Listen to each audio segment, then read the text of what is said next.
So for those of you who are joining us for the first time, Planting Seeds is a series of talks that we're hosting to showcase some kind of really inspirational work that's happening across Glasgow, Scotland, and sometimes further afield as well. And this is work that focuses really on creating a better future for people and planet. So across a whole different a different variety of themes. And today we're joined by two wonderful speakers who I'm going to hand you over to in a second. The way this session will run is we'll have two talks. So our first speaker will kind of present for about 20 minutes, and then we'll have 5 minutes for Q&A, and then we'll repeat that. The second speaker will kind of give a presentation, a talk, and then you'll have about 5 minutes for Q&A as well. So our first speaker, Andrew, is a local programme manager at Verture, and he is going to talk to us today on why adaptation is really important as well as climate mitigation. He's going to talk a little bit about the Creative Climate Futures project that has been happening in Glasgow in partnership with Glasgow City Council as well, and why this approach to community climate engagement is so important, and how young people have kind of helped shape that work, as well as sort of giving some insights into sort of future sustainable career opportunities as well. So Andrew, I'll hand over to you just now. Great. Thanks very much, Vela, and it's lovely to be here. I really appreciate the invitation. I'm going to share my screen quickly, and hopefully people can see that. Vela, maybe just give me a thumbs up if you can see that. Okay, yeah, I can see some nodding heads there. That is brilliant. So yeah, as I say, it is fantastic to be here. I'm going to talk a little bit about this project, Creative Climate Futures. I wanted to sort of start by saying, you know, my problem is that I talk too much, and everybody tells me that. So I'm just going to kind of try and rattle through this, and you know, hopefully there'll be some questions at the end and all the rest of it. But I wanted to start at the end almost by telling you the two key things that I really think are really important takeaways for you to maybe get from the work that we've been doing in Glasgow. And the first thing is, as Vela says, is that it's a project about adaptation. And adaptation in terms of climate action, I think, is going to be something that is really, really important in the years ahead.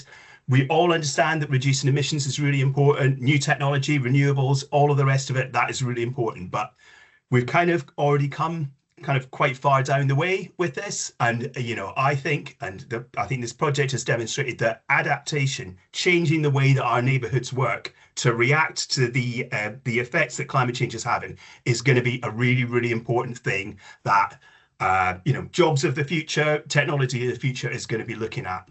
So adaptation, that's number one. Number two is that I don't think adaptation is going to be possible without bringing communities with us. And this is something that I'll hopefully be able to give you a couple of examples of as we get through the work that we've been doing.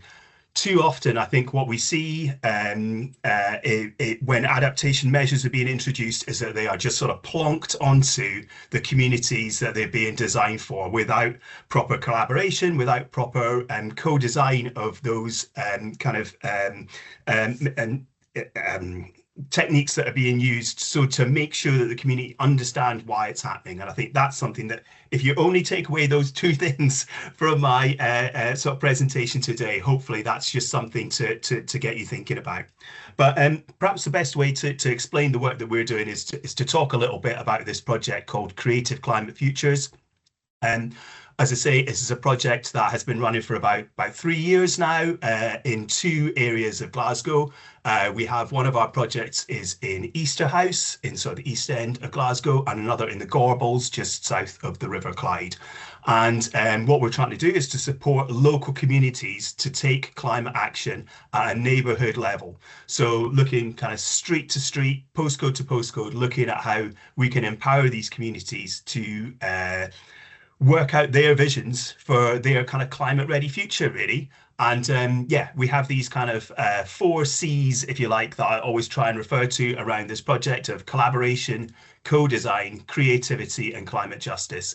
And collaboration's been hugely important for us. We have a very broad kind of group of partners that we've been working with, from people like Glasgow City Council through to like Community Land Scotland and Culture for Climate Scotland, who we've been working with as well. So a broad steering group partnership.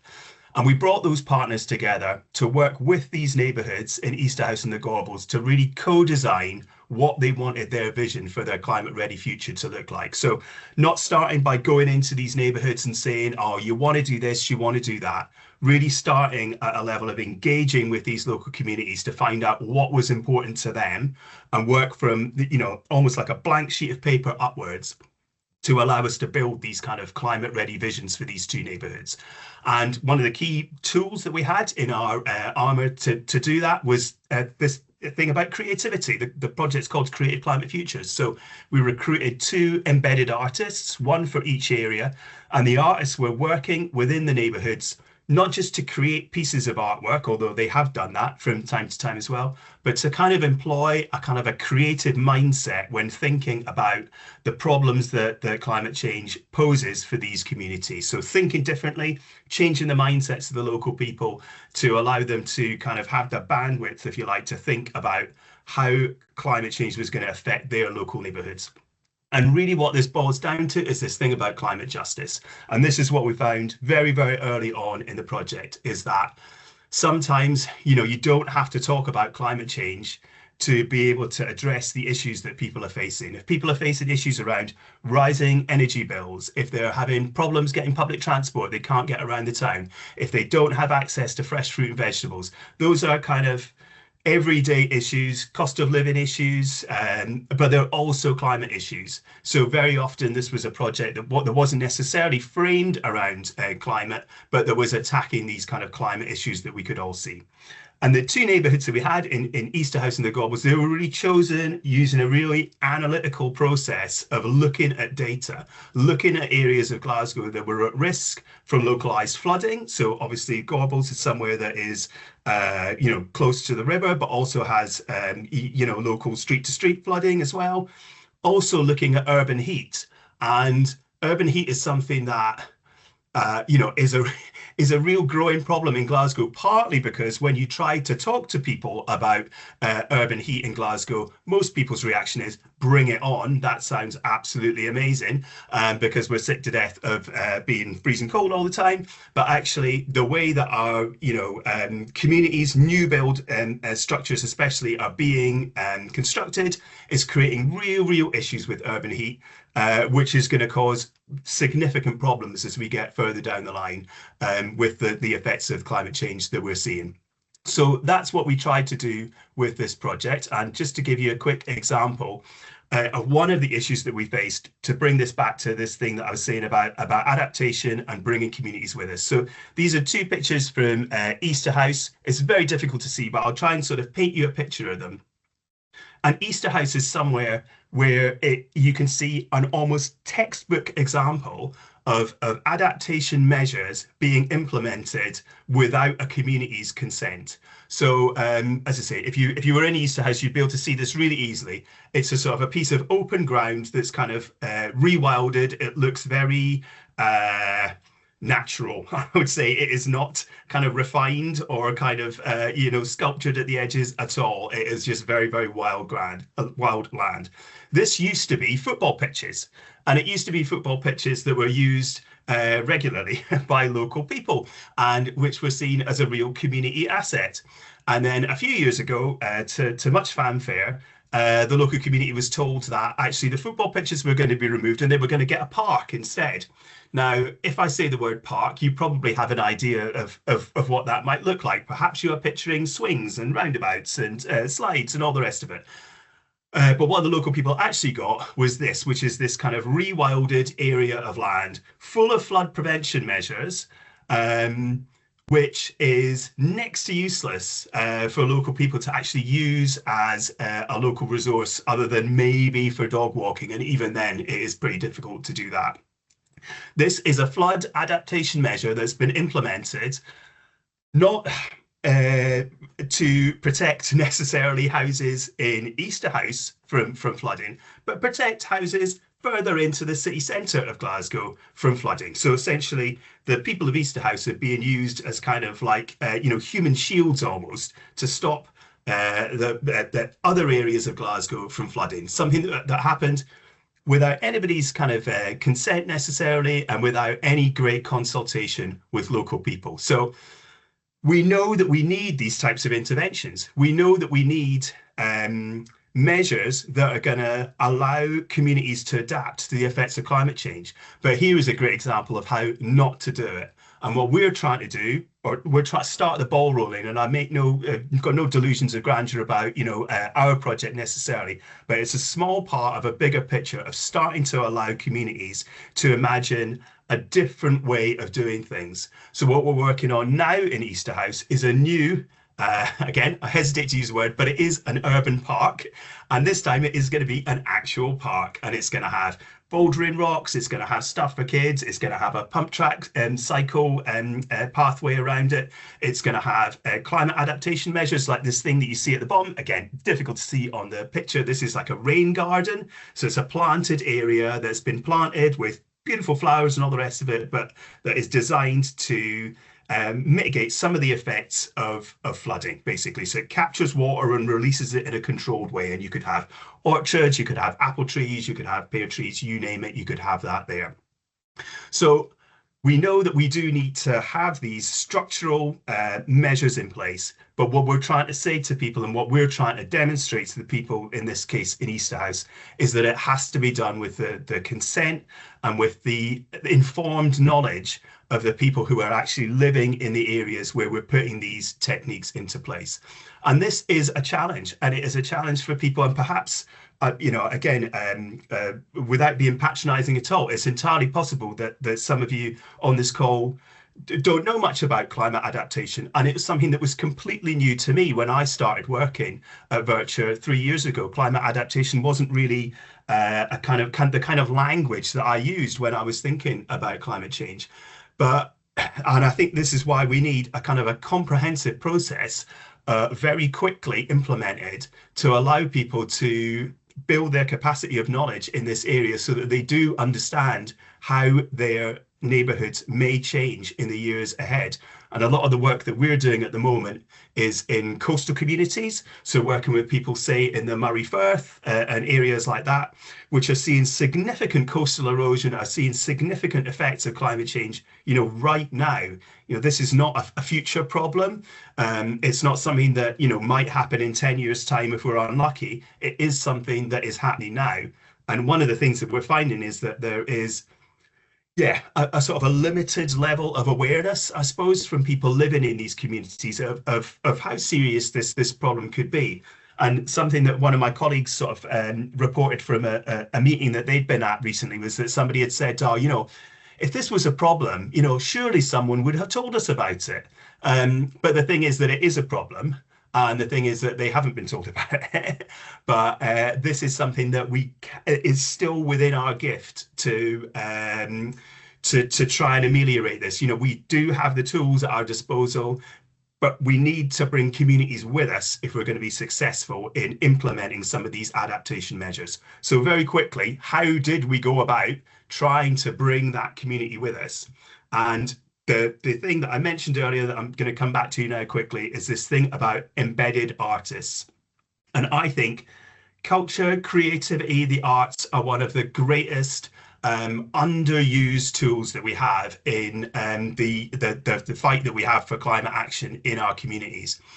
And by using embedded artists, we were able to really unlock something, I think, in local people in Easterhouse. This was a project that our artist there, Rebecca Fraser, developed called Future Spa.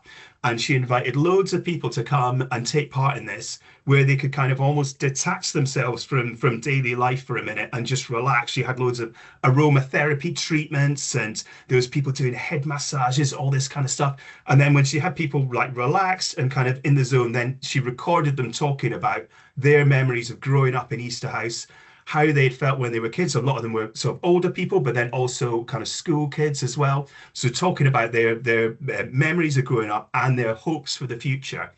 And then she kind of assembled it all into this amazing soundscape that we have that's going to be touring around Glasgow at the start of 2026. So hopefully you'll get a chance to experience this for yourself. But you can kind of put the headphones on, you can relax into the seat and just kind of reconnect, I suppose, a little bit with life and understand that people ultimately, from the recordings, you kind of get this really clearly that people have a great sense of pride in the places that they call home.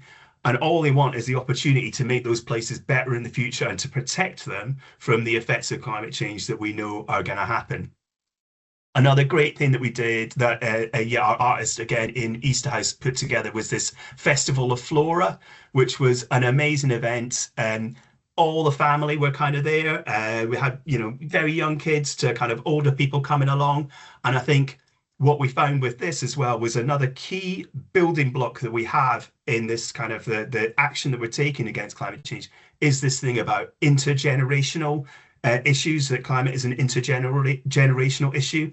And what we've seen in the work that we've been doing in the Gorbals and in Easterhouse is that you have kind of kids growing up who are almost like climate natives. They understand kind of the detail of climate change is something that they've gone through in school. They understand the background to it. They know the stats, they know the facts and figures. You've then at the other end got an older generation, maybe retired people and sort of senior citizens who grew up essentially in what you would call like a green world. They were taking their bottles back to the shops to recycle them. They were reusing their bags when they went to the shops. They weren't buying stuff in plastic packaging and all the rest of it. So they, in a sense, are kind of sort of a living proof, if you like, that this stuff is possible. And then we kind of have this kind of missing middle section of people, and that's really kind of where we've kind of tried to focus our attention, I suppose, is how we can use kind of either end of this intergenerational divide, if you like, to almost kind of close that gap and kind of bridge this sort of the knowledge gaps that have been going on. And there's been some amazing stuff happening around this. Again, the classic example is kind of an older person teaching a young kid how to recognize birdsong, and then the younger person putting the Asda app on the older person's phone, and it's just this beautiful kind of meeting of worlds. And I think that's what takes me back to what I said earlier about this is, this is a climate justice thing, not a climate change thing. And it is about building, more resilient communities, not just focusing on, carbon footprints and stuff like that. So yeah, in many ways, this has been kind of one of the great successes of the project so far, I think, has been this thing of bringing people together. So what's going to happen next? Well, we've got 6 months left of this Creative Climate Futures project. And what we're really interested in now is what can we do with the knowledge that we have? What can we do with what we've learned through this project? Can we scale this up? Is this something that will work in other areas? Is it something that will work in other areas of Glasgow? Can we look at other areas across Scotland? As I say, we're doing a lot of work in coastal communities at the moment. And I think there's a huge opportunity there for us to be able to share some of the techniques that we've used in these urban areas of Glasgow, but then apply them to different areas, more rural areas and all the rest of it. And I think what it boils down to, as I say, is bringing people with us. How can we build the capacity of the people on the ground? Because it's only by, if I go into somewhere and say, oh, you want to do this, you want to do that. Some people might think, oh, the guy probably knows what he's talking about. But a lot of people will just think, well, I've heard it all before. And it's only by getting people from those local communities engaged with the issues and using them as the vehicles for this change that we're going to see real change happening on the ground, I think, through these different projects. And I wanted just to end because, when I was talking to Vera and Anna about this, they were saying, there's maybe people who were thinking about, their, career prospects, things that they might be interested in kind of engaging with in the future.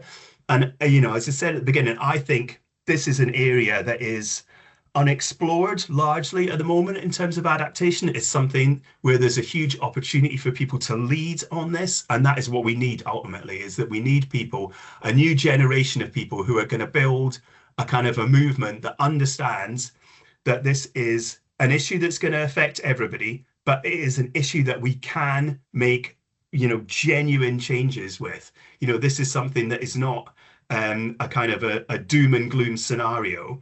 And what we have is an opportunity to use the fact that our communities are going to have to change because of climate change to make those communities better places to live. And that is ultimately what this is about. It's not about saying, oh, we can maybe protect this bit, we can maybe protect that bit. It's not about a protectionist attitude. It is about trying to say, how can we make things better for the people who are living in these really amazing neighborhoods? And in order to do that, we're going to need people who are activists, but we're also going to need people who are entrepreneurs, who are seeing, opportunities in the work that is being done here. We're going to need people who are academics. As I say, this entire project was built on data. It was built on data that showed us flood risk and heat risk and all the rest of it. But we're also going to need, community development workers. We're going to need people on the ground working in these communities to allow us to make these changes. And I think if we can do that, if we can harness all that talent that we know is out there, I am an eternal optimist, and I absolutely see this as a huge opportunity for our neighborhoods and the places, the communities that we call home and the places that we live. I think we can make those communities not just climate ready for the future, but just better places to live and better places for us to live our lives. So, yeah, on that note, I think that's pretty much all I've got. And sorry for sort of rattling through that. But as I say, it's adaptation's the number one thing, and we've got to bring communities with us. That is the thing that I would hope to leave you with. So I will stop sharing now. And yeah, if anybody does have questions stuff, I couldn't see any of the Q&A stuff. So I will leave it there and I'll leave you to come in, Bella. Yeah. Thank you so much for that, Andrew. It was a really, really insightful talk and just brilliant to hear more about the project and things that have been happening sort of locally in Glasgow and those two communities as well. I loved what you were saying about consent. I think that was so important to kind of talk about. Also the kind of the local knowledge that people hold of their areas and how important that is, and all of the work you've done to sort of embed that in the areas and the projects and the things that have been happening in Easterhouse and the Gorbals, and also the focus on bringing people together and how much it's rooted in people and what they want to see. And you talking about like all of the different elements of that sort of green space that's being created with them is super exciting. I'd love to see it when it's all sort of coming together as well. But anyway, enough from me. I'm going to pass over to our audience, our attendees, and see if anybody has any questions. I think there's something that's just come up in the Q&A. Sorry, it's being a bit slow. From Lisa. Lisa, I don't know if you want to jump in or if you just want me to read out your question. I can just, I think actually our mics were disabled, so I'll read out Lisa's question, but it's she was wondering how easy it was to get people involved in the projects, Andrew, and kind of were their original thoughts on climate, and what was that seemed to sort of be a priority for them? Is that something that you found? Yeah, thanks a lot, Lisa. And that, yeah, I mean, that really goes to the heart of it, frankly, was, how to get those local people involved. And I think, yeah, as I say, if these are areas that are, I would say, over consulted and under delivered. So they're used to lots of people going into these areas and saying, oh, we've got a questionnaire for you. We've got a survey for you. How do you feel about this, that, and the other thing? And frankly, there's a lot of sort of probably quite right sort of cynicism about that. So the approach that we took, as I say, as a partnership of people, was to kind of try and remove ourselves from that as much as possible. So we had two kind of anchor organizations, one in each area that was really leading the project on the ground. So that was Pavilion in Easterhouse and Crossroads in the Gorbals. And what that allowed us to do was use, taking the example of Easterhouse, use Pavilion, which has been there for 25 years. It's a kind of a trusted part of the community. It's got like a kids after school clubs, and loads of people who went to Pavilion after school now have kids themselves who are going through that as well. Everybody knows the staff. It's all local people. So they're kind of like a trusted anchor in that area, that if they ask people a question, then people will respond to it. So that gave us an immediate advantage in terms of getting people involved and having people who were gonna, yeah, frankly, give us the honest answer, rather than just, throwing the survey in the bin and kind of forgetting about it. And by using, let's say, Pavilion to do that, that then allowed us to come to the second part of your question, to find out how engaged or otherwise people were with climate. And what we found, I think, very quickly, as I sort of, maybe alluded to earlier, was that people wouldn't name climate as an issue necessarily, but the issues that they were naming could all be traced back to climate issues. So if they were talking about, like the amount it was costing them to heat their home, for example, and that was causing them real issues in terms of the cost of living. Obviously, you can trace that back to a kind of a climate effect that has had. The same goes for things like fresh fruit and vegetables. It's nigh on impossible. You could probably buy 10 vapes for every broccoli that you can find in Easterhouse. It is just nigh on impossible to find sort of fresh fruit and vegetables in the local area where you'd expect it to be. There's a massive shopping centre, the Fort, that is just there, but it's kind of like almost cut off from the rest of Easterhouse by the M8 and other sort of roads that are there. So it's this real sort of fractured thing, which again brought us into things like public transport. Can you get public transport? And people saying, well, I do get the bus when I can, but the thing is, the bus stop always floods. So if I'm there with my pram and I'm waiting for the bus, a car goes past and splashes me, and then I go home and then you're sort of thinking, right, so there's an issue with public transport, there's an issue with localized flooding, how can we look at all these things? And I think taking those in the round, it's all climate issues, but not necessarily issues that people would say, oh, I'm concerned about climate change, if they were writing an answer down on a bit of paper, if you see what I mean. So yeah, I hope that goes some way to answering that. Thank you so much, Andrew. We've got another question from Hallie, who was one of our previous guest speakers. She says your talk was excellent, Andrew, and she's asking if you think creativity can be sort of the main catalyst that turns climate challenge into cultural renewal, and if you have any advice for young leaders in terms of that.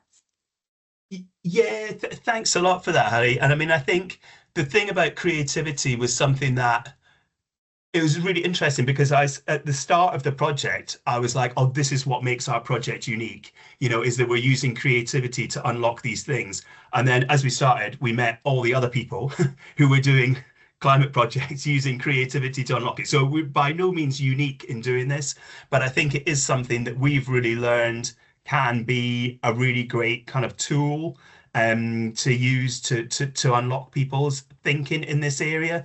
And I mean, I think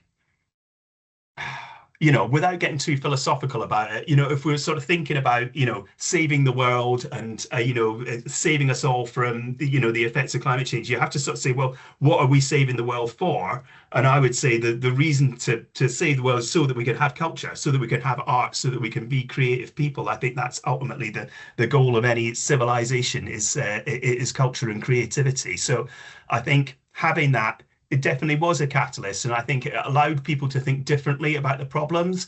It took it away from it being a spreadsheet issue and into something that was kind of a bit more real for people.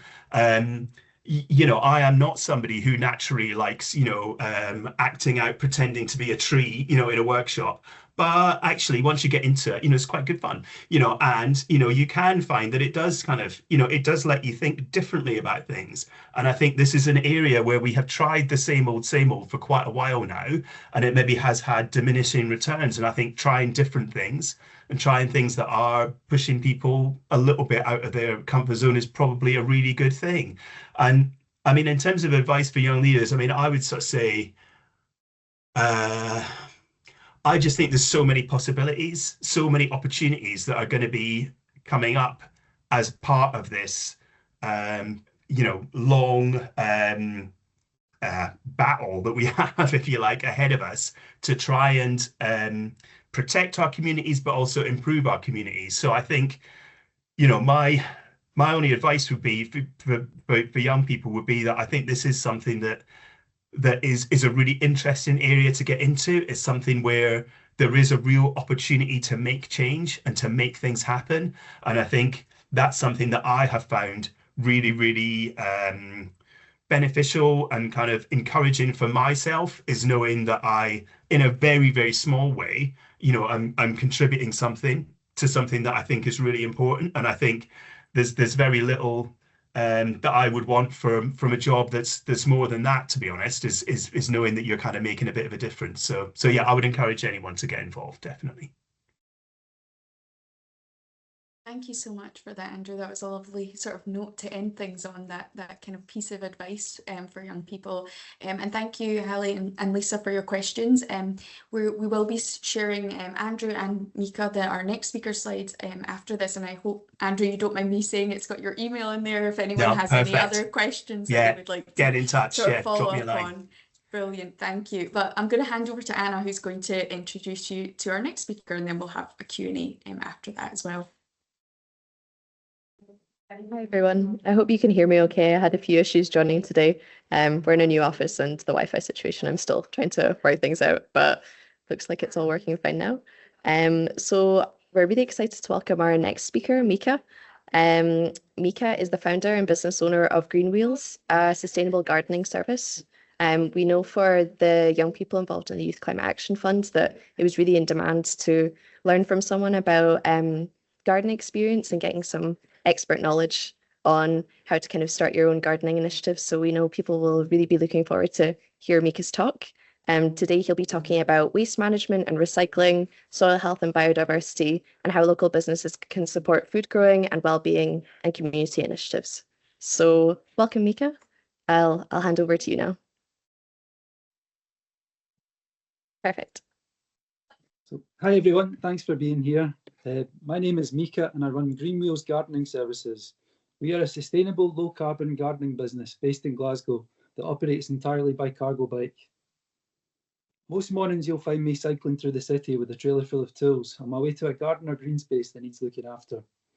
When I first started, people would double take, laugh or shout, "You're doing gardening on a bike!" But now the reaction is different. People wave, ask questions, or stop me to say it's great to see a small business thinking about the planet. They still shout sometimes. The reason I'm here today is because I believe that sustainability doesn't have to be complicated, expensive, or corporate. It can start small, local, hands-on, and human. If you care about the environment, community, or even just having a meaningful career, there is so much power in creating your own path, especially in the world of green work. So in this talk, I'm going to take you through 3 connected ideas. Why starting your own business, even a really small one, can be a powerful way to create change. Why sustainable models aren't just good for the planet, but often cheaper, easier, and more profitable. And how gardening, food growing, and green spaces are about far more than plants. They're about well-being, belonging, and resilience. And I'll start where my own journey began, with the decision to work for myself, and what that opens up when you care about more than just making a living. When I decided to start this business 3 years ago, it wasn't for one single reason. There was a whole bunch of them. I needed a job. That was a big one. I wanted more freedom in my work. I wanted to actually live my environmental values instead of just talking about them. I knew I had the skills to create something useful, and I wanted a way of working that actually felt healthy and meaningful. At first, I didn't have some big master plan. I just had a bike, some hand tools, and the belief that there had to be a way to run a gardening business without a diesel van and a huge carbon footprint. I started with small jobs, word of mouth, and a willingness to experiment. And what I quickly discovered is that when you build a business around values, you don't have to push. People pull. Clients actively seek you out because they want to support something that feels like the future, not the past. Of course, working for yourself isn't always easy. There are days when the weather is terrible, or a job is harder than expected, or you feel like you're doing 10 roles at once. Gardener, admin, accountant, customer service, logistics, the list goes on. There's also a huge sense of ownership and pride that comes with it. Every bit of energy you put in goes into something that's genuinely yours. And the most important thing I learned early on is that you don't have to wait until you have everything figured out before you start. You learn by doing. The clarity comes from taking action, not from planning forever. What I also realized is that starting small is actually a strength, especially when you want to build something sustainable. A small business can adapt quickly. It doesn't need huge upfront investment, and you can shape it around what actually works in your local community, not what works on paper. When people hear the phrase green business, they sometimes imagine something very corporate or technical. Software, big infrastructure, clean tech innovation. But what I've built is deliberately small, human scale, and rooted in place. Our business is simply a low-carbon gardening business powered by pedals and values, and that's important because it shows that sustainability isn't something only massive organisations can deliver. Ordinary people can build it into everyday work. The core of the business is local care, caring for plants and soil, for biodiversity, for small habitats, and for the people who live around them. It's a reminder that climate action doesn't always look like invention. Sometimes it looks like stewardship, consistency, and showing up for a place again and again. When I first started, I wasn't an expert in the professional sense. I didn't come out of a formal horticulture route or a graduate programme. I learned by doing, adapting, observing, and improving week by week. And I think that's important for young people to hear, because the idea that you need to be fully qualified before you start is one of the biggest blockers to change. The truth is, the green economy needs many different kinds of skills, not just gardening. It needs people who are good with people, organisers, creative thinkers, practical problem solvers, and hands-on makers.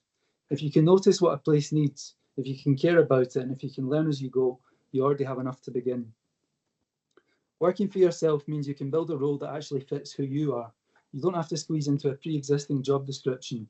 You build the description around your values. And for me, that freedom was the turning point. I didn't want a career about sustainability. I wanted a working life that was sustainable in itself, every day, in practice, not in theory. So when I talk about starting a business, I don't mean it in the corporate sense. I mean choosing a path, choosing to say, this is work I believe is worth doing, and I'm willing to build it from the ground up. People often assume you need a big plan, a big investment, or the perfect idea to begin. But most small businesses don't start that way. They grow out of noticing a need for a service and responding to it. You start with what you can do now, not with what you hope you might manage 5 years from now. A useful question isn't, what job do I want? But rather, where is something small that needs care and attention? And could I be the person who provides it? You don't need permission, and you don't need to have anything figured out. You just need a starting point. Community for me happens on two levels. The first is the feeling of a place coming back to life, when an area that looked neglected starts to feel cared for again. People notice it, even if they don't consciously analyse it. A greener space signals safety, pride and belonging. It feels lived in instead of abandoned. The second is what happens for clients themselves. When someone starts to feel connected to their own garden, they experience it differently. It stops being a bit of land that needs maintained and becomes something they feel part of. They notice new growth, wildlife returning, or the first strawberry ripening, and suddenly the space is not just theirs physically, but emotionally. That's why small-scale local work matters. A national policy can't create belonging, but tending to a patch of ground can. Repairing one corner of a street can shift how people feel walking past it. This is change you can see, touch, and live alongside. And that brings me to the second part of this talk. Once I started working this way, I realised something unexpected. Sustainability wasn't just possible, it was easier and more profitable than the conventional model. The first big shift came from transport. Most gardening businesses rely on vans, and vans mean fuel, insurance, MOTs, parking issues, congestion zones, and constant maintenance costs. I avoided all that with a cargo bike and a trailer, and immediately the running costs of the entire business were very low. My transport is powered by breakfast. The funny thing is, what people assume would be the hardest part, moving tools by bike, is actually one of the best parts. I travel about 10 to 15 kilometres a day on average, which is nothing in cycling terms, and it keeps me fit while I work. I don't sit in traffic, I don't hunt for parking, and I can cut through parks and cycle routes that vans can't use. And the public notice. I get every type of reaction, curiosity, admiration, people asking how it all fits in the trailer, people saying it's the future, and of course the odd "you must be knackered" comments. But all of those moments are actually conversations about sustainability in real life. The bike is marketing, movement, and messaging all at once. This is where the transport choice becomes more than just logistics. It becomes a philosophy made visible. A cargo bike isn't just a vehicle, it's a statement about scale. This work is human-sized, local, and rooted. The city feels different when you move through it under your own power. You're not sealed off from the world, you're in it. There's a kind of accountability that comes with that. When you're visible, people recognise you. They ask questions, they start conversations, and every one of those conversations is a seed. A moment when someone realises that sustainability doesn't have to be distant or abstract. It can roll past them on a bike trailer. Another huge bonus comes from overheads.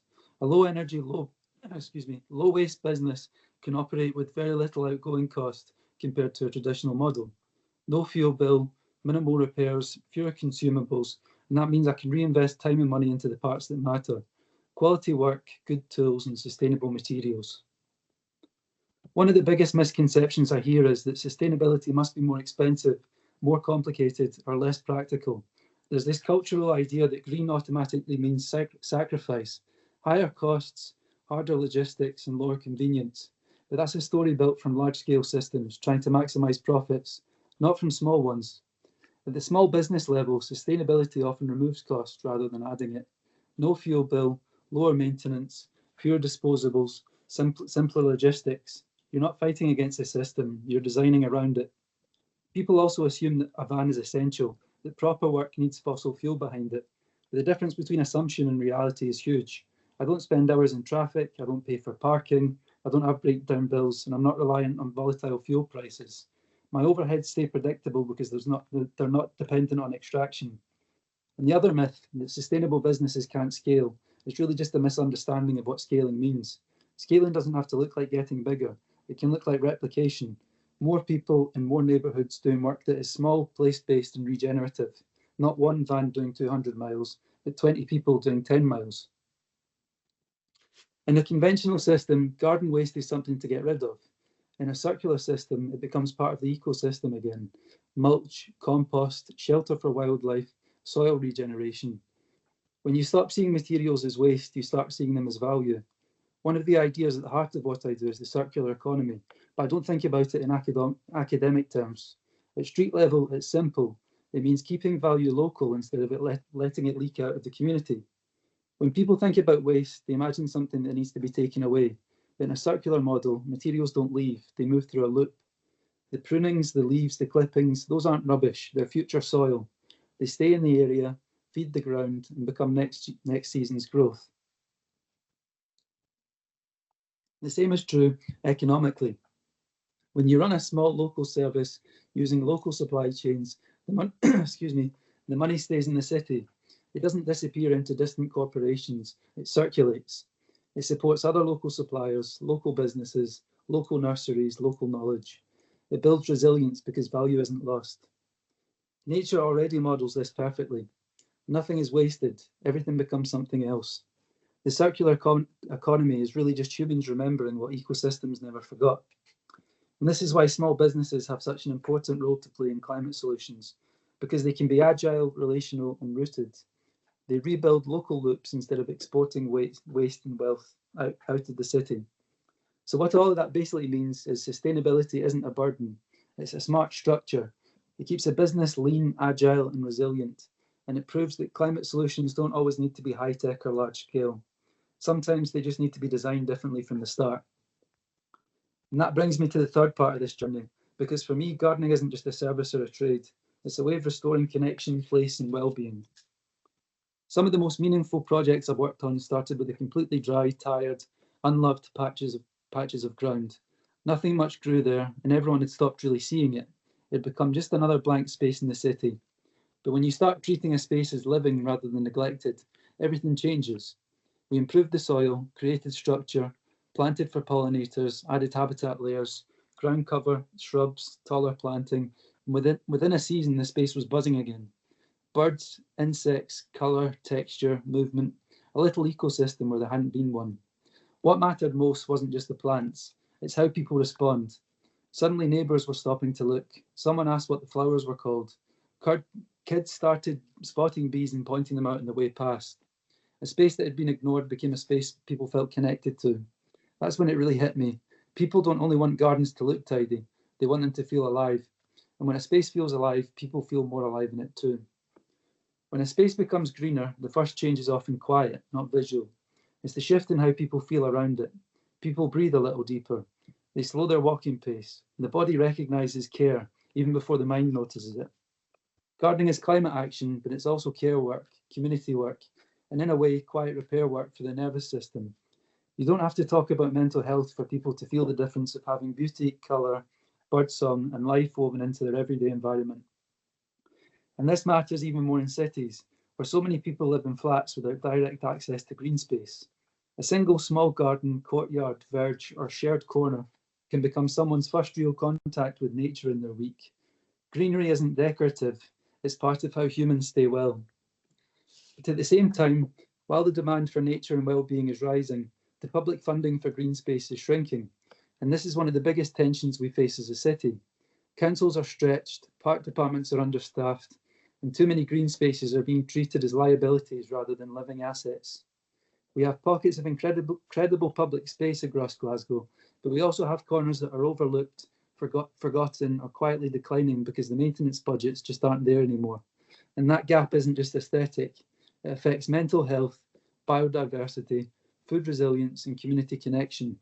The part that gives me hope is this: the gap between what the council can realistically manage and what communities actually want is exactly where small, values-driven local businesses can step in. Not replacing the public sector, but complementing it, adding stewardship, creativity, and care where there is currently absence. But the future of green space isn't just someone maintaining it, it's people feeling ownership of it. When a space is looked after by someone local, someone visible, someone invested, it stops being anonymous land and starts being part of the social fabric. The challenge is that the places where this connection is most needed are often the ones most neglected, not because people don't care, but because public budgets are stretched to breaking point. Council simply can't maintain every verge, every corner, every in-between space. But this gap is also an opportunity. It's exactly where local stewardship can step in. Small place-based businesses, people who know the land and the neighbourhood, can care for spaces in a way that is relational, regular, and rooted. This is where civic innovation and green entrepreneurship overlap. Small businesses can create small-scale transformation, and when you scale that across a city, the impact is huge. This is why I think of innovation as mindset first and method second. Innovation isn't always new technology. Sometimes innovation is returning to something older but wiser. Slowness, proximity, relationship, and stewardship. Technology supports it, but it isn't what creates the innovation. The innovation is choosing to work in a way that strengthens a place rather than consuming it. And once people see one example operating successfully, it opens up the possibility for many more. And if students and young people step into this space, the model becomes even more powerful because you're not just inheriting the future, you're shaping it. So when we talk about gardening for the future, we're not really talking about plants. We're talking about agency. We're talking about people taking ownership of their streets, their careers, their local ecosystems, and their impact. The most important realization for me over the last 3 years has been this: you don't have to wait for permission, and you don't have to wait for big institutions to solve climate or well-being challenges. Real change often starts at the small scale. One person, one bike, one garden, one corner of neglected land becoming a living space again. And the second realization is that future doesn't need to be high-tech or distant. A greener city isn't something we wait for government or infrastructure to build. It's something people can grow from the ground up. The tools already exist. The knowledge already exists. What's missing is more people stepping into the space of doing, not just imagining. To me, this is what civic innovation truly looks like. So if you're someone who cares about climate or community or well-being or creativity, there is space for you in this work. You don't have to start big. You don't have to have everything figured out. You just start where you are with what you can reach, and that is enough to begin. Because small acts compound. A repaired garden can change how people feel walking past it. A bike-powered business can shift people's ideas of what normal looks like. A single pollinator-friendly space can become habitat, education, and hope all at once. The future is built by the people who show up for it early, and that can be you. Thank you for listening. Before I move on to questions, I want to leave you with one final thought. Planting seeds don't just grow plants. It grows possibility. It grows confidence. It grows connection. The tiny actions we take today become the landscapes we live in tomorrow. So if there's one message I hope you carry with you after today, it's this: you don't have to wait for someone else to build the future. You can start planting it right where you are.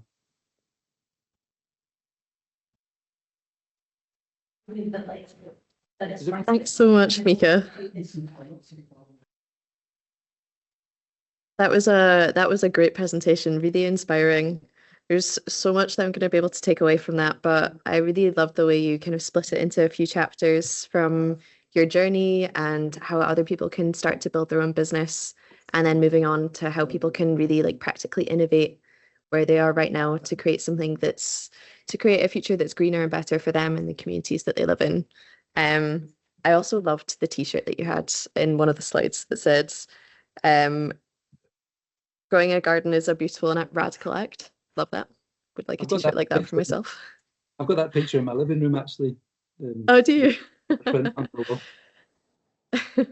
That was such a great talk. I think it's a really good example of what people can be doing in small ways. And so a great thing for the young people we have on the Youth Climate Action Fund to learn from the projects that they've started to build and where they can take that and how they can be really innovative and just to try things out and see how they go.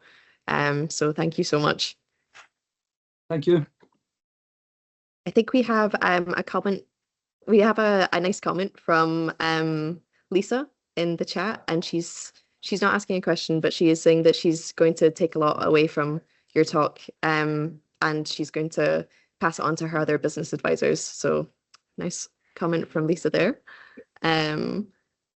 Also from Kaya, she is saying, I appreciate you shining a light on the simplicity and beauty that can come with caring for our environment.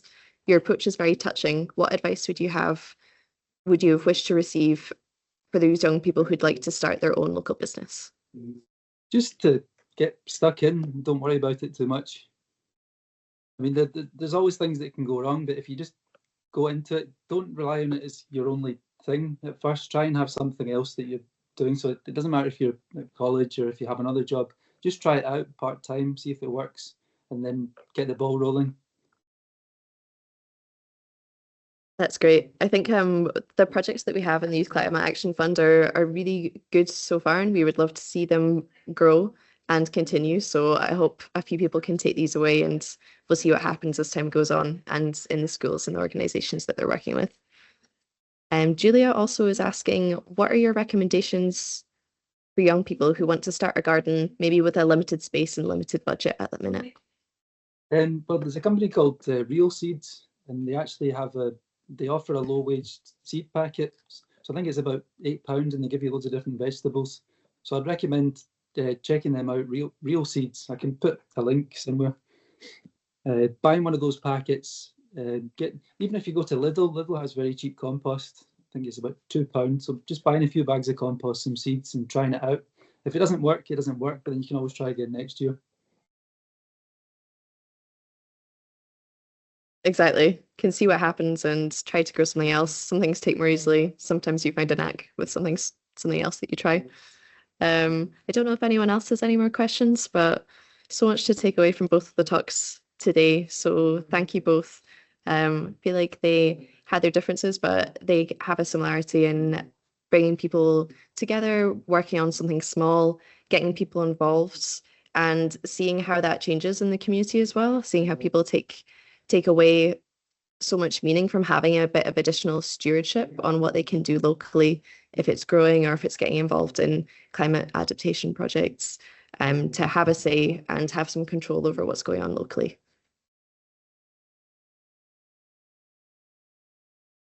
Bill, I don't know if you want to jump in to add any comments just to round things off.